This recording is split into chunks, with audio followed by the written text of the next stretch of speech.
Assalamualaikum warahmatullahi wabarakatuh. Kembali lagi di Learning Journal saya. Pada kesempatan kali ini, saya akan membahas tentang sistem merit. Nah, tugas kali ini berada di agenda 3, yaitu kedudukan dan peran ASN dalam NKRI. Di mana selaku tutor saya yaitu Ibu Sipta Melina SCMM. Oke, sebelum melanjutkan ke materi, perkenalkan, saya Muhammad Syahril Sidik, NDH saya 13, instansi tempat saya bekerja ialah di Biro Hukum Sekretaris Daerah Provinsi Kalimantan Utara. Langsung saja, konsep sistem merit dalam pengelolaan ASN. Latar belakang sistem merit. Yang pertama, perlu adanya keterkaitan antara pengelola sumber daya manusia dengan tujuan organisasi. Yang kedua, tingkat disiplin, etos kerja, dan budaya kerja pegawai masih rendah. Yang ketiga, praktik spoil system dan inkompetensi dalam sistem rekrutmen dan seleksi pegawai. Yang keempat, struktur kepegawaian seperti kuantitas, kualitas, dan distribusi itu tidak ideal. Nah, oleh sebab itu, dibutuhkan sebuah sistem pengelolaan SDM yang efisien, efektif, adil, terbuka, transparan, dan bebas dari kepentingan tertentu. Sistem itu ialah sistem merit.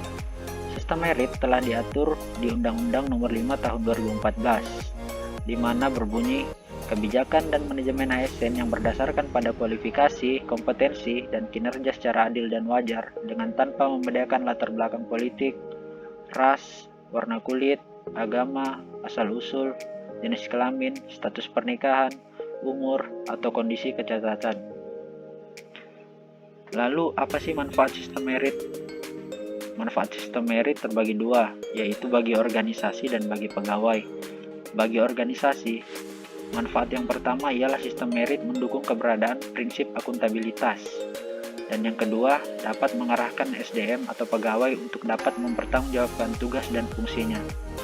Sedangkan manfaat sistem merit bagi pegawai itu sendiri, yang pertama ialah menjamin keadilan dan ruang keterbukaan dalam perjalanan karir seorang pegawai.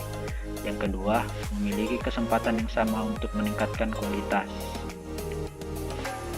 Lalu, pelaksanaan sistem merit dalam beberapa komponen pengelolaan ASN.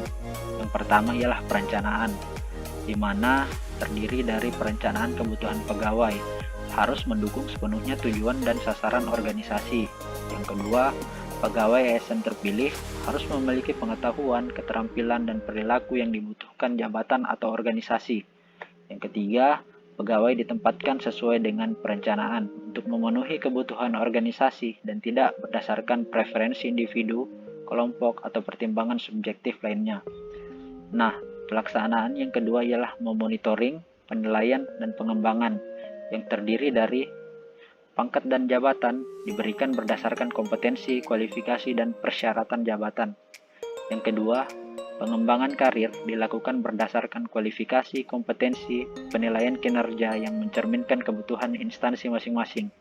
Yang ketiga, mutasi pegawai dilakukan dengan mempertimbangkan kualifikasi, kompetensi, dan kebutuhan instansi. Dan yang keempat, penilaian kinerja dilakukan dengan dasar kinerja sesungguhnya dari seorang pegawai.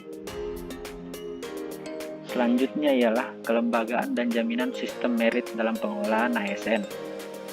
Yang pertama ialah KASN, yaitu Komisi Aparatur Sipil Negara, di mana KASN ini mempunyai kewenangan untuk melakukan monitoring dan evaluasi pelaksanaan kebijakan dan manajemen ASN untuk menjamin perwujudan atau pelaksanaan sistem merit ini pada instansi pemerintah.